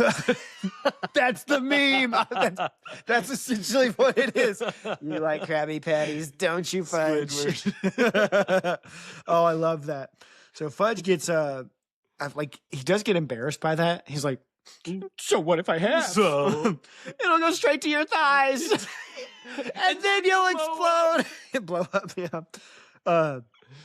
So you've been reading Rita. Fudge gets more heated, and Harry's like, bro, I got names. Malfoy, Avery, Knott, Crabbe, Goyle. And Fudge's reply to that is not a defense. He says, you're just listing off the names of all the people that were suspected that we released. You just work like people that work for us. You clearly looked this up in advance so as to orchestrate this ruse. You clearly have a well-defined explanation that is just too convenient. I don't know, Fudge, but Dumbledore says, bro, it's not the end of the world. We can still fix this. Step 1, Dementors have to go. That's just good sense. Step 2, buddy up with the Giants. Step 3, make sure you do steps 1 and 2. Yeah. Okay. Step 1. This is something that I don't understand. I love the glasses fix just then. Listeners, What? if you weren't listening, if you aren't watching YouTube, Jonathan was just moved up his glasses. Like, The Dementors, Azkaban. How did that start? Who thought that was ever a good idea? Voldemort sees them as his natural allies. Mhm. Was Azkaban around during the first war? Nice. Who thinks how does Yeah. that go about? No, If it's a you really have a cool war story. where There's the a origin for Dementors, it. Mhm. okay, because it doesn't make any sense to me why that would be the way that it is right now. Yeah, I think so. You're going on to something incredibly reasonable, and it's just meant to be like the wizarding world is full of so many like fun and bright things, and the origin story for Azkaban reads like a horror story, and so it is meant to be one of the dark elements of it. And long story short, the Dementors were already on the island of Azkaban when the Ministry discovered it. And there was a castle already there. The guy's name is like a Kisnek or something. It starts with an E, short name. And it's a really cool line where it says, the fact that it was inhabited by a colony of Dementors was the least scary thing that they discovered about this island. But long story short, with the Dementors being there, they were like, this would make for a great prison. That's kind of how they were like, these guys will keep our bad people in check. Was that prior? Like, when was that chronologically to Voldemort's rise? Long time before him. Mhm. But I mean, it just doesn't make any sense. If they were his allies, and if during this previous war they joined, Well, so it's not that they're his allies. He says natural allies. Yes. We would have a bit. We don't have anything in writing, but beneficially, it's almost like a symbiotic relationship. Yes. Yeah. But you're right. That doesn't make as much sense. I mean, I don't know if that just didn't happen in the previous time when Voldemort rose, and it might have happened, but certainly if it did, now we're going to say, oh, all those bad guys that were with Voldemort that we captured, let's put them under the charge of the people, or, the Dementors that are also with Voldemort. And that'll be okay because Voldemort's not here anymore. Yeah, I think, And that's no problem's going to rise from that. I think it calls back to my mind some of your qualms that we had in the first Founders episode of this season. That it's just meant to show the ineptitude of the Ministry of Magic. Yeah. Comically so, That can also be talked about this chapter with Fudge. That's right. And a lot more in the next book. So Fudge says he lose his office, and Dumbledore sits him down. I love this of you have a chance here to be remembered. You've always cared too much about how you come off and about that office. But think more about the purpose of the office than the love of the office. You're meant to serve the people. Oh, I've got to move back a little bit. Do it. On the line of Fudge talking about Harry being crazy, he says something that I just think is so ridiculous. He says, well, I've never heard of a cursed scar being a warning sign or something. It's like, you are talking about Harry Potter. This is like a one of a kind situation here. His scar with this, I just thought that was so dumb. No, it is a great point. Especially, it calls to mind in that chapter from the World Cup that we talked about in the first Founders episode of the people, or was it Amos Diggory accusing Harry of conjuring the dark mark? And it's like, what are you doing? Yeah. And in the same way, Harry's not likely to be making this up, or in the same way, Harry is a unique, special situation when it comes to Voldemort. And it also shows people are just willing to believe what fits their narrative that they have. Yeah. These facts fit with what I want to believe. Yeah. But it's just so silly because you've never heard of a cursed scar doing this, but you've also never heard of any other situation where someone survived the killing curse. That's a good point. That's a good point. This is an entirely unique situation. So why would you have heard about this? Yeah. So you're an idiot, Fudge. And I also wanted to point out the irony in when Dumbledore says, Harry is as sane as you or I, Fudge. And I was like, that's real generous, Dumbledore, because Fudge is not nearly as sane. I did think Dumbledore kind of bungled this a little bit in that I think he knows Fudge better, and probably some of the stuff he says, and even like envoys to the giants. I know he's trying to act quickly, but I think he maybe could have waited a little bit. He could have been a little more tactful. Yeah, because I mean, get him on board. Like what he could have done if it's so urgent to do this right away, send Hagrid and Maxime, just don't tell Fudge, and then later be like, by the way, I did this. Yeah, I know that. I think that could have gone over a lot better. I think Dumbledore comes on a little strong with the whole, but at the same time, like, I understand why. So Dumbledore says, well, seems we've reached an impasse. And I like that note where it says it wasn't a threat, just a statement of fact, even though Fudge kind of receives it like a threat. Yeah. And then the narrator takes a shot at Fudge's small feet because he's rocking back and forth on his small feet. Ooh. Got him. You're a little man. Yeah. Fudge. I don't have small feet. They're average. Snape shows Fudge his mark, and Fudge is like, ew, that's disgusting. Get it away, nasty Snape. Okay, that's bold. Mm-hmm. I want to talk about that maybe more in the restricted section. Okay. But I just wanted to point out that's kind of a shocking thing that Snape does in showing that in front of the company that is there. I think one, it speaks to how like loyal and in favor of Dumbledore he is, of like and how desperate the situation is. I got to back up Dumbledore.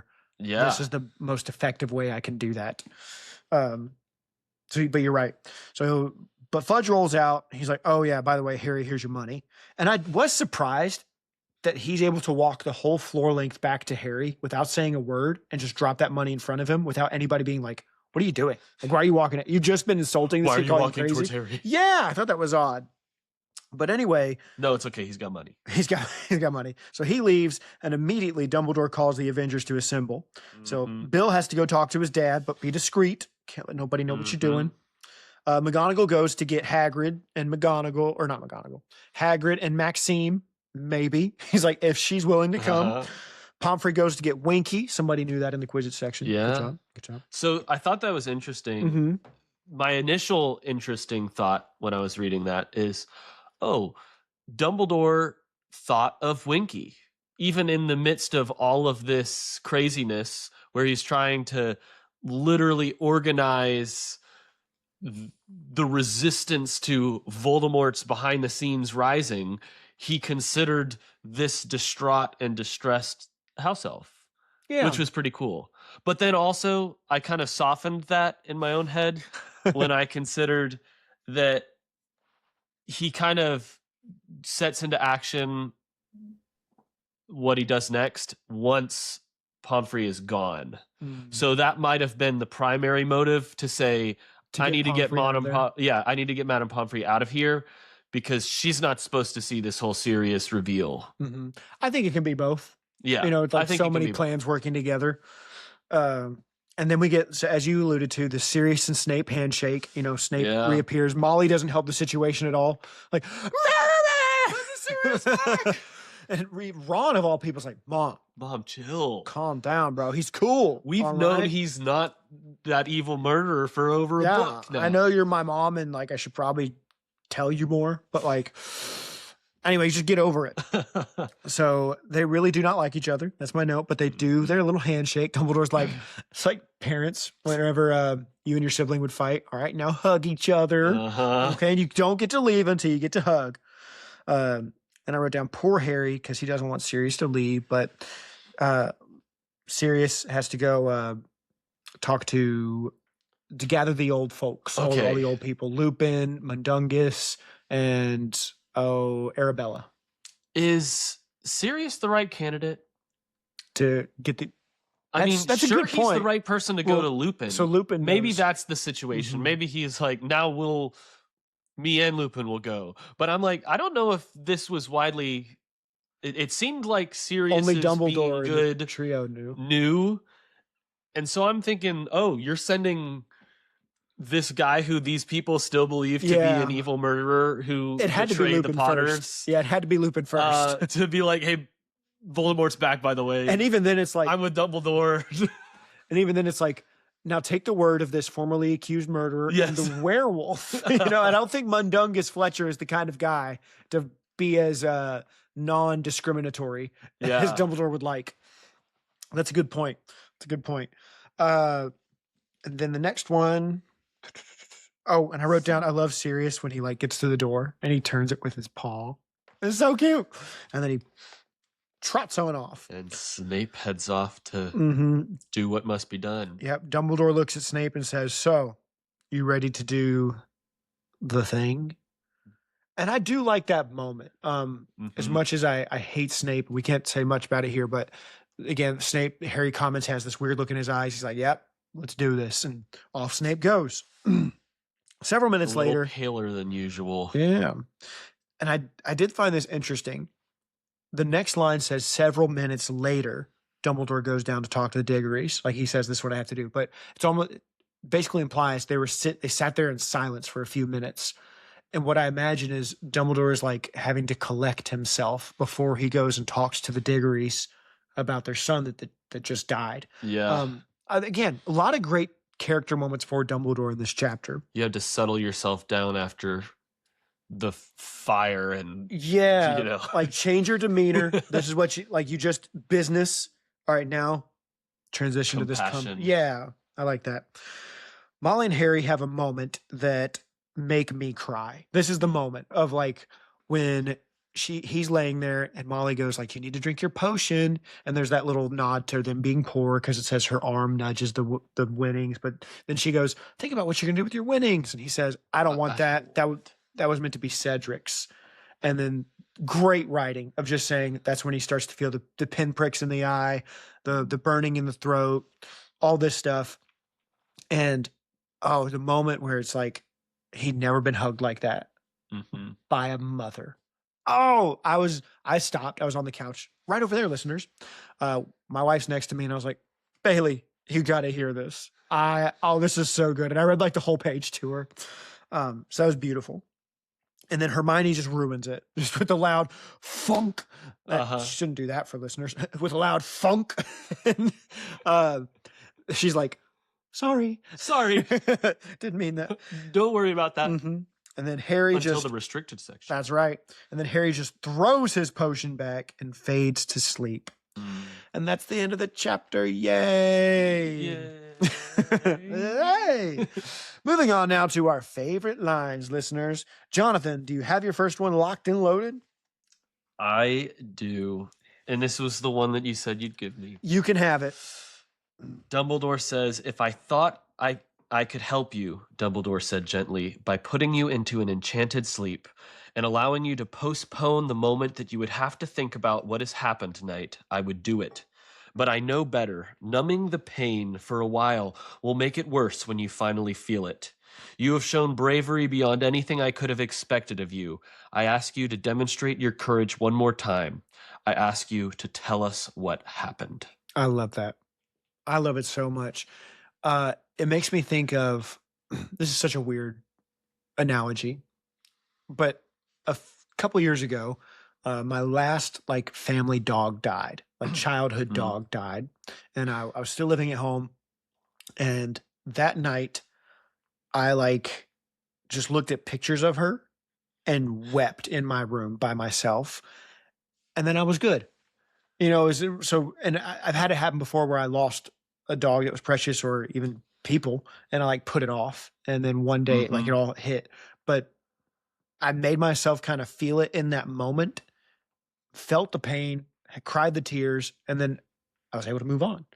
And so I like that, that notion of let yourself feel this work. And earlier too, Dumbledore says like, because acceptance is like the key to, or understanding is the key to moving, something like that. And it's that same premise. Acceptance is the first, step to understanding. Yeah. And so it's the same premise. One of those, you know. She said something. A great Dumbledore line, you know, we're talking about listeners, but it's one of those. And I just appreciated that and agreed with the sentiment. Again, you could argue, well, does he need to like, if this were a real world thing, would he need to do that right there in that moment? Maybe not, but it's a book. And so it's, well, yeah, but yeah, the sentiment is there. And, you know, all of the negative feelings thrive in the dark. mm-hmm.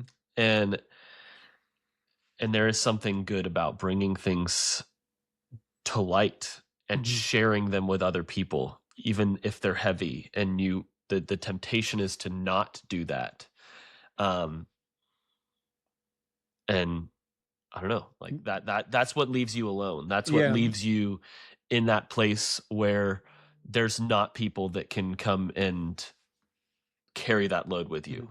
Yeah, it's something that, you know, it's a biblical teaching, and it's also something that they like use in AA, but I mean AA just copies the Bible in a lot of ways in their recovery methodology. But one of the things Alcoholics Anonymous, yes, for those who didn't know.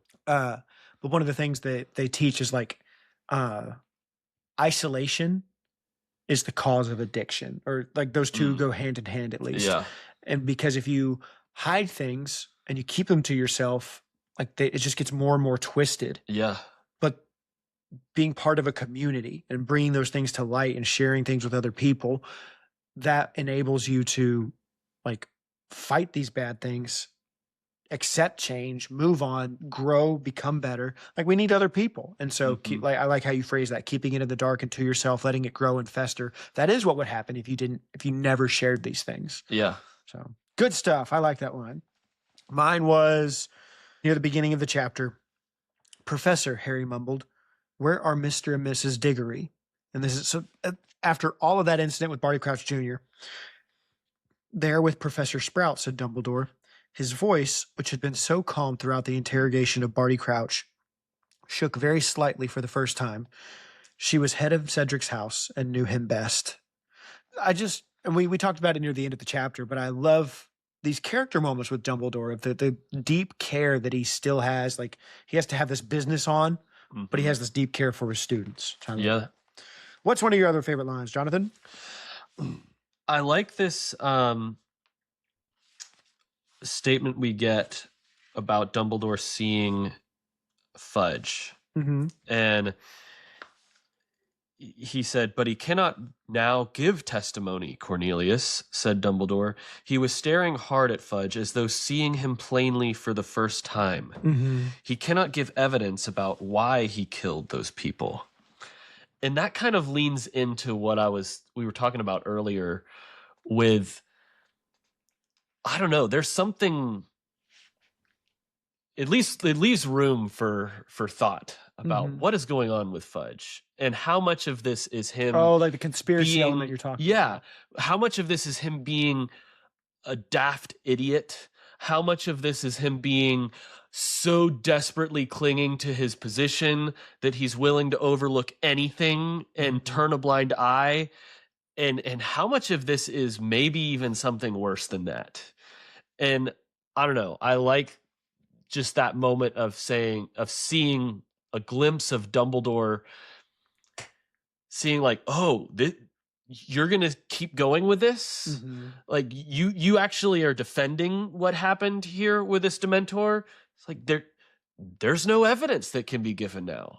Are you trying to figure out the truth? Are you trying to cover up the truth? Yeah. I like that little aside there. No, I like that a lot. It reminds me of whether it's politics or just personal beliefs that you have about certain things.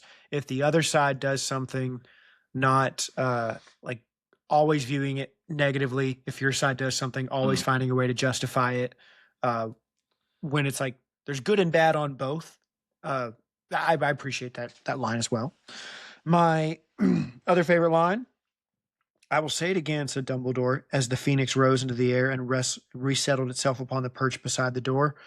You have shown bravery beyond anything I could have expected of you tonight, Harry. You have shown bravery equal to those who died fighting Voldemort at the height of his powers. You have shouldered a grown wizard's burden and have found yourself equal to it. And you have now given us all that we have a right to expect. But that one line, you have shouldered the weight of a grown wizard's burden and shown yourself equal to it. Oh, love it. That's great. And I just love Harry. Harry to me, I'm a sucker for main characters. And when people ask me different franchises, who's your favorite?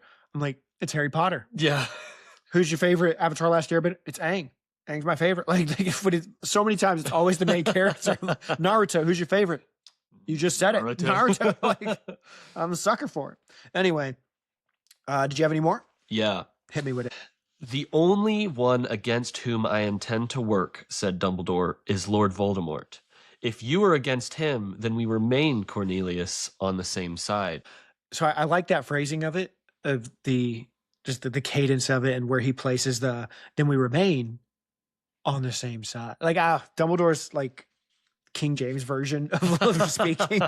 And sometimes it's really cool. And then my last one, fun fact I learned about the King James Bible. Now, this is just a silly thing to include here, but listeners might find this interesting. The words thee and thou. I don't know, you might have heard about this, but listeners might not have. Even though, like we said, they're incredibly intelligent. Thee and thou, in this day and age, we view those as very like not intelligent, but like terms of reverence. But actually, and in their time, when those words were first written in the King James, those are terms of intimacy. Words that, like in Old English or whichever kind of English it was, you would only use for like a lover or a person that meant something that's significant to you. And it's used of God in the King James to give off that tone of the nearness of God and the Christian religion. But it ended up having the opposite effect after so many years because people would like revere the Bible, see thee and thou used in the Bible. And so it literally switched its tone and connotation to mean like not intimate, like a formal distance. Yeah. Yeah. Isn't that fascinating? Bailey told me that the other day. Okay, my last favorite line for this chapter is the part where Dumbledore's talking to Fudge and he's saying like, you need to act now and like stop caring about your office. And he says, I tell you now, take the steps I have suggested and you will be remembered in office or out as one of the bravest and greatest ministers of magic we have ever known. Fail to act, and history will remember you as the man who stepped aside and allowed Voldemort a second chance to destroy the world we have tried to rebuild. I wonder what's going to happen, listeners. But that's all my favorite lines. Did you have any more? I've got one more. Hit me with it. And it's in the section that you talked about with crying and in the tears. Oh, yeah. And it wasn't your fault, Harry, Miss Weasley whispered. I told him to take the cup with me, said Harry. And that line, like, I told him to take the cup with me. And I like when stories embody and show truth beyond what is just told. And I feel like this is such a cool picture of the deceptiveness of guilt. Like, guilt doesn't play fair. You know, in the moment when Harry was in the maze, that was a very noble thing that he did. And saying, like, no, we're going to do this together. That was honoring Cedric. That was loving and kind to him. Yeah. And yet, this traumatic incident and the outcome of that has now, I don't know, like twisted that into something that he feels bad about, even though that isn't something that he should feel bad about. Like, it's Voldemort that did this. Miss Weasley is right. It's not his fault. And yet this thing that is actually noble that he did is being used against him in his mind to condemn him. Yeah. And I loved how you phrased that, the deceptiveness of guilt, making it like it's not truthful, you know? Yeah. And sometimes it is, but very often it is like this weapon that scars us and hurts us when it doesn't need to. Like, yeah. so And it twists the reality, and at least, it can. No, You're right. That's powerful. I like that. And I didn't write it down, and I already closed my book, so I'm not going to pull it up. But I do love that beautiful moment where it just says, like, Harry's like, he starts to feel the tears coming. He wishes Ron wasn't looking. And then Mrs. Weasley wraps her arms around him, and he says, like, he had no memory of ever being hugged like this, as though by a mother. Oh. I love Harry, and I want the best for him. Love your mothers, people. Call your mom. Listeners, what are you doing? Mother's Day's coming up.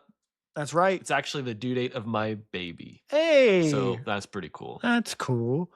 I'm trying to think when this episode comes out. Will it be what day is Mother's Day? It's May 10th. May 10th. This episode might be out by then. Oh, well. Happy Mother's Day. Maybe. Still, you don't have to only love your mothers on Mother's Day. That's true. That's so true. They did a lot for you. And then, okay, so moving on now, listeners, to our transfigurations. Differences that the movies made from the book. First change. In the book, McGonagall is set to guard Barty Crouch Jr., but in the movie, it's Snape. And everybody leaves, and Snape is there and has his wand, like, to his throat. I love that scene, like, press it, and it's, like, right there, and he does the little tongue flick.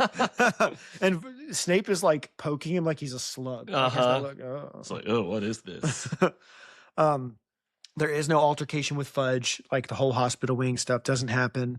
There's no Harry reliving everything with Dumbledore, and Sirius isn't there at all. Like, he only ever shows up in the fire that one time. So he's not there at this moment. Really, we jump straight from the, Moody's reveal to Cedric's funeral. Like, that's what happens in the movie. So there's pretty much all of this chapter is gone. And maybe little snippets of it are placed in different sections. But. Yeah, so some of the Dumbledore-Harry conversation takes place in Gryffindor Tower when Dumbledore walks in and is like, I never liked these curtains. I do like that scene, though. I like that scene. But that's all the transfigurations. Really short one. Moving on now to our golden snitches. And we actually got some stuff for this one. So yeah, we love stuff over here at Retold. Bless me. That's how that works. All right, the first one. The prior use spell. Bless you, laddie. And so we had what's that from? Bless you, laddie. That's Lord of the Rings. Yeah, that's Gimli. That's Gimli when he sees Aragorn.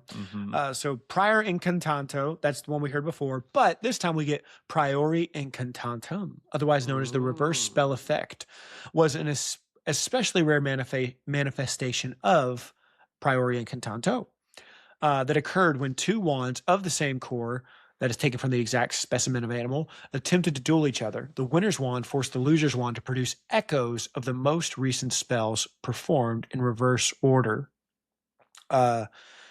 Despite the forensic usefulness, the spell could only reveal what magic the wand had recently done and not who had actually performed said magic. So that's interesting. And that's true because Cedric pops out, but it was Wormtail who technically killed him. That's true. And the rest were people that Voldemort killed. Surprising that Wormtail would be using Voldemort's wand. And not his own. Yeah. That Voldemort would be okay with that. Maybe he didn't tell him. But still, you're a little weird baby right now. He's not going to know. Babies can only see like 8 inches from their face. So Voldemort couldn't see it at all. Let's see. There was the Harry Potter wiki makes fun of how basically after this in the movies, almost every wizard duel turns into this of the wands linking up. There's one more. Okay. Some early editions of Harry Potter and the Goblet of Fire, this is a fun fact, depicted the ghost figure of James emerging from Harry's wand before Lily, even though James was killed first. Rowling later explained, Lily first, then James. That's how it appears in my original manuscript. But we were under immense pressure to edit it very fast, and my American editor thought that was the wrong way around, and he is so good at catching small errors, I changed it without thinking, then realized it had been right in the first place. We were all very sleep deprived at the time. And this is famously the book that was the most rushed of all of them, because she had a deadline to keep in submitting it. So we talked about that as this podcast has continued, that there are like probably some changes she would have made had they thought about it. But anyway, that's one of them. The other one I had was Echoes, but like there's no Harry Potter wiki for it. And because I wanted to talk about the echoes that appear. And what are they? It is interesting. Because they're not ghosts, but they're like some like real manifestation of the actual person. I mean, you just chalk it up to magic, but it is fascinating. I was thinking that it felt a little inconsistent in the explanation that Dumbledore gave of the echoes and the way that they acted, in the chapter. Yeah. Where the Lily Potter that died wouldn't have really known what was going on when she came out of the wand. I think it's like some essence of the person that was killed is there, just some form of essence of them, and the reason they know what's going on is because they are being shot out of the spell that's the one that's casting these spells, and like they are like products of what's going on, and so perhaps they know they would only be summoned in that type of a moment. That would be my plot hole filling. Yeah. I'm the Domino's truck going around filling the plot holes in the city in the Harry Potter books. Have you seen those commercials? Domino's filling the plot holes? Oh, yeah. Not plot holes, potholes. Domino's. The great Domino's says, the great literary enterprise. We're Domino's. taking in all of the major plot holes in fiction novels. Potion for dreamless sleep. That's the next one. Not much on this one. Also known as the dreamless sleep potion, was a purple medicinal potion that was used to induce drowsiness and, if done properly, provide a dreamless sleep for the drinker. It was, if used improperly, lets you wake up in a matter of minutes to overhear things that you shouldn't. Basically what this one kind of talks about, this wiki article says, really the only thing we can think of is that it might not work like Veritaserum where one drop puts you to sleep, but the amount of potion you drink relates to how much sleepy time you get. Makes sense. And then it says the difficulty level, it's an advanced potion, and its known ingredients are wormwood and lavender. And then my last one for the chapter, the Triwizard Cup. And so the reason this is even one, because you're like, why would this be one right now? I wanted to find... I was thinking that, listeners. I wanted to find something for the presentation ceremony, because Fudge goes, there would have been like an award ceremony. And so I looked around for it, but there's nothing else on there. So I looked up, I found this on the Triwizard Cup wiki. All it says is like at one point in the article, it says that it's awarded to the victorious school, and the school holds on to that cup until the next Triwizard Cup. So who held on to it for hundreds and hundreds of years? No idea. I don't know if that's actually accurate. It was a long time since the last Triwizard tournament. I think it was like 1920s, maybe. Probably longer. Anyway, I think there's a fan theory out there that Dumbledore was in the last one, but it's like a Super Carlin Brothers thing I heard, but I forget the info about it. But anyway, so I don't really have much for that. But anyway, that's all we got for Golden Snitches. Yay! Yay! So moving on now, listeners, that wraps up our normal coverage of the episode. I hope you enjoyed it. I had a great time. Jonathan, he had a great time. I'll speak for him. You don't need to ask him. I can tell you. He loved it. We're about to go into the graveyard. Ooh, the restricted section of this book. For one of the last times, we only do it one more time after this. So if you don't want to get spoiled, let me just say, first of all, thank you so much for listening to the episode this week. Hope you enjoyed it. Please, if you enjoyed it, make sure you leave a comment or a review on whatever podcasting app you're choosing to listen to. You can support this show by sharing it with other muggles or wizards that happen to enjoy Potter a lot. And that would help me out a lot. And you can also subscribe to the Patreon, because at this point we will have uploaded the first episodes. Right now, not right at the time of recording, it's just free membership. But at this point, listeners, we will have episodes on there. You'll get to hear me and Jesse talk about Hogwarts mystery lore. Emily and I will do fanfic readings, and Jonathan and I might do something else. We'll figure it out. Maybe we'll fill in all the times in the earlier podcast episodes where we said that'll be on the Patreon and fulfill those. Who knows? By the window. Deep cut cut. for long-time listeners of the pod. You know what's really cool now is just randomly I will see, like, this podcast. To me, it gets a lot of downloads, but there will be some days that I will see, like, a day that like just today, I got probably 7 times more downloads than an average day. And it was like a few people there was one time in Taiwan, another time today was, I think, not Venezuela. I forget where, but obviously it was just 2 or 3 people that downloaded my whole catalog. And I was like, oh, that's so cool. Love it. Either people in different countries, or perhaps VPN users. This podcast sponsored by NordVPN. I'm not sponsored. That's what I say at the end of every episode. I made this. But if you want to be part of the credits, go to the Patreon. Anyway, here we are in the restricted section. You'll have to say, I made this with the help of supporters. That's what I'll do. I like that. With the help of. Right now, it's you and Bailey are the 2 Patreons, the free members. So restricted section stuff. So here's what I had. I had nothing for the first chapter, which is fascinating, except it's funny. I wrote down my hand note, and I don't know what I meant now. We'll get to it. Was that in the first chapter, my note? I don't know. No, it wasn't. It was in the second chapter. Okay. So the first note is obviously Dumbledore's look of triumph.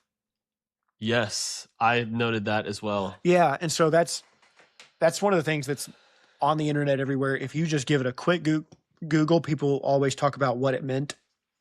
I forget what they said. So I was like trying to remember, what is it in reference to? So obviously he recognizes in that moment, like, that Harry's blood is transferred to Voldemort. Yeah. But to me, that's not a great revelation as far, because what is said there is that the protection spell is broken. There is some weird thing in the Deathly Hallows when Harry is talking to Dumbledore in King's Cross, where Dumbledore kind of explains your Horcrux connection was doubled in that moment. Something along those lines. I forget exactly how it all plays out. Listeners, forgive me. I didn't research this ahead of time. But it's something to do with that, I believe, because we already knew that he was protected by that, and that would work. So, well, it becomes sort of a key, and you're right. I don't remember exactly the details. Perhaps it's because Harry gives himself up willingly, and that's essential to the plan working and the Horcrux being destroyed. And so maybe it just greatens the odds that Voldemort will destroy his Horcrux instead of Harry in that moment. I don't know. I'm not entirely sure. This is great content. It's significant. This is significant. I know you For all. For some reason, nobody thought that. No, everybody, when you read it, you saw look of great triumph. Whatever. Oh, we're here to tell you it meant something. Maybe Future Bear will come back in with he'll have read the Reddit thing to figure it out. Hello. Future Bear here. I just looked it up. Dumbledore's look of triumph. What does it mean in this moment? I'm still not entirely sure. So forgive me. I've done my best, listeners. Perhaps one of you could explain it better than I. But from what I found, essentially what Dumbledore tells Harry in King's Cross in the 7th book is that when Voldemort took Harry's blood into himself, yes, he was able to bypass Lily's protection that Lily's sacrifice gave to Harry, and he was able to attack Harry. But at the same time, because Lily's protection was now alive in Voldemort, somehow that tethered Harry to life. In some way, Lily's protection existing in both Harry and Voldemort at the same time made it to where Harry could not die while Voldemort was alive. I'm not entirely sure the details about that. It doesn't sound right to me, but who knows? Maybe as this podcast goes, I'll learn more about it, or one of you guys can write in and explain it better to me. Anyway, that's all I got. Back to the podcast. My next one is, why not run with the Barty Crouch story? And so what I mean by that is, when it really seems like Fudge was almost onto this at first, when he goes, a crazy murderer, lunatic killed everybody tonight. And that's why Cedric died and why all these things happened. You could have just continued that and said, and rather than going, and Harry's a crazy idiot. Like he's just, his brains are addled from the scar. You could have just run with, hey, this known murderer who ruined the brains of 2 famous Aurors also messed up Harry. That's way more believable. And it's not like as, like antagonistic, I feel. I thought they could have certainly, and it gives a real explanation to all the Prophet readers. I thought that he should have just run with that, because in the next book, what he ends up just saying is like, he's a liar. He's a crazy liar. And it's like, you could have given a good explanation for that, though. Yeah. Rather than saying he's just attention seeking. I feel like that, I think part of the Harry's a crazy liar bit is also to discredit Dumbledore. And I feel like that the angle of, Barty Crouch just also messed up Harry's memories or whatnot doesn't hit the Dumbledore aspect of that. Fair. And yeah, so it makes it more like this is a narrative Dumbledore is pushing, and he is manipulating Harry, who's easily manipulated as this crazy boy. And it's because Dumbledore wants to take control of the Ministry. That, at least that's what Fudge believes. So I fair enough. Fair enough. I'll take it. The way Fudge is remembered, that line, he is remembered as the guy who stepped aside. Allowed Voldemort to rise to power. And then my last one, what Snape has to do. So in that moment in the graveyard, Voldemort says, one of these people that isn't here, I fear he's left me forever. Yeah. And he will be killed. He's talking about Snape. He thinks Snape has gone over to Dumbledore's side. Later in book 6, when Bellatrix is questioning Snape on all this, and he's like, you don't think I gave explanations to the Dark Lord that satisfied him? And we learned that with the explanation he gives is that he withheld returning just for a little bit to convince Dumbledore he was still on his side. That's what and when he tells Voldemort that, Voldemort's like, well, that's a great idea. I'm glad you did that. You're still a useful spy. Yeah. Fantastic. all honky dory. And so that's what Snape has to do, is he has to go to Voldemort. And I hate Snape. I don't think he's this like great person that some of the fandom tries to defend and view him as. Obviously the movies kind of made him more likable, because Alan Rickman is awesome. Yeah, that's true. But this is an admirable moment. Yes. It's not like, oh, you're evil all the way through. And this is, don't get me wrong, like, even though I hate him, this is a significant self-sacrificial thing that he does. So to play, I agree with you. If I was going to play against that, I would say it's also self-preservation, because Voldemort was going to kill him. And while he's risking Voldemort killing him by approaching him, if he can't successfully convince him that he's a spy, it could also be viewed that way. Yeah, because Karkaroff ends up getting killed. Yeah. So I think the only argument to that is, well, he's at Hogwarts' safest place. He could just lay low. It might not work until Voldemort concocts an elaborate scheme that involves a Tri-Wizard tournament and getting into the. I'm going to get Snape at the next one. He said, "Oh yeah, the next time we do this, I need some very particular special thing to turn into a portkey." I like that. Jonathan, did you have anything else for the restricted section? Yes, I did. I did want to talk a little bit more. We were talking about Snape, and the fact that he shows all the people present, I was a Death Eater. That strikes me as a very bold thing that I feel like is not something he needed to do, but it really does play to, I feel like that's a strong case for showing where his true loyalties lie, in my eyes, because that's something that he would not probably want. I don't think he knows that Harry knows at this point, because he wouldn't have thought that Harry went and snooped into Dumbledore's memories, and he would know now.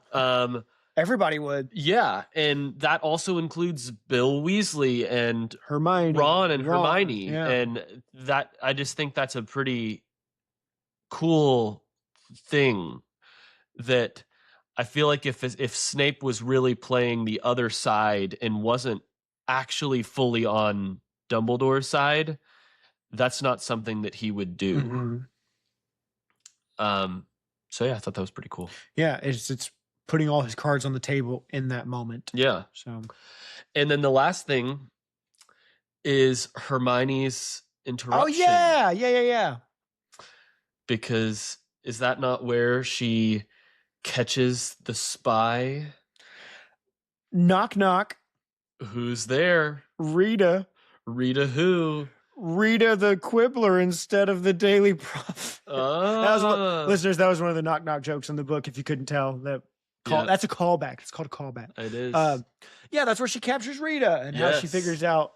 And we see in the next chapter, she's a little beetle. She's a little beetle that's been going around everywhere, and we get vindictive Hermione. Yeah, like one of these crazy Hermione moments where she kind of shows her little craziness of I'm gonna get. I mean, she said, "I'll get her back if it's the last thing I do," and she does. It's not the last thing she does, but it is. She does get her back. But she would have done it even if it had been the last thing she did. That's right. And she kept her in there for quite a while. Yeah, but it's pretty funny that she just throws in that little line of, "Oh, and Hermione made a bang.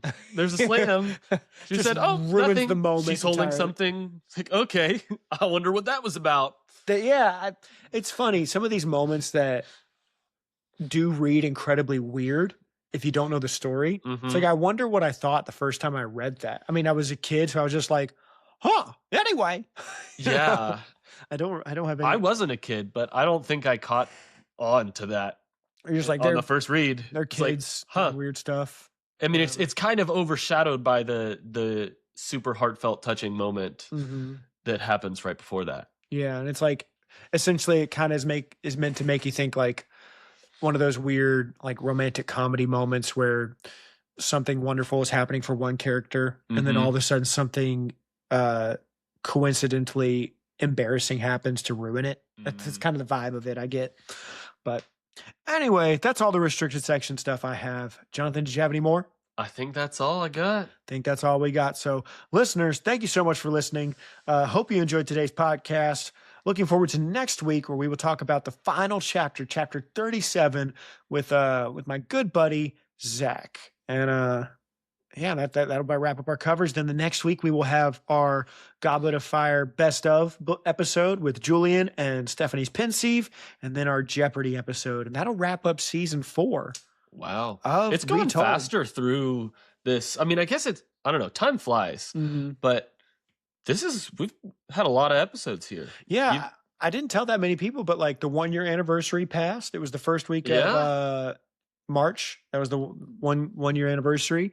And the podcast has grown. It's been wonderful. And we've cooked through it. I remember you even said it in your first episode, it'll take a while going through 2 chapters at a time. Now, to be fair, 4, 5, 6, and 7 are much longer than 1, 2, and 3. But here we are at the end of book 4. Here we are at the end of book 4. And we'll see how book 5 goes. I'm debating playing with the format a little bit. Yeah, we'll maybe see. 1 chapter. I'm leaning towards 2 chapters, but once a month instead of a chapter coverage episode, doing just a Potter type discussion. So something like Potter theories or stuff about Hufflepuff House or whatever, just random Potter more discussions. one-off type situations. Add a little more fun to it like that. But listeners, let me know what you want. Write in if you're like, hey, no, don't stop the chapter cover, just keep them going. And the other thing we're going to do is we're going to have a longer break in between books 4 and 5. This will be a longer off season where we will do more of those like one-off type episodes. Because I know we got the fan fiction episode with Emily. I'm trying to put together a Harry Potter family feud. Oh. And I'm like going to be sending out, I've already done it at this point, like questionnaires to 100 different Potter fans. Make a fun family feud episode. Stuff like that. But anyway, listeners, thank you. I love you. Goodbye. Bye. And click. Thank you for listening to Retold. Artwork for this podcast was created by Rachel Ortlip. Music was created by Taylor Jarvis. And the Retold podcast is produced by me. That's right. I made this.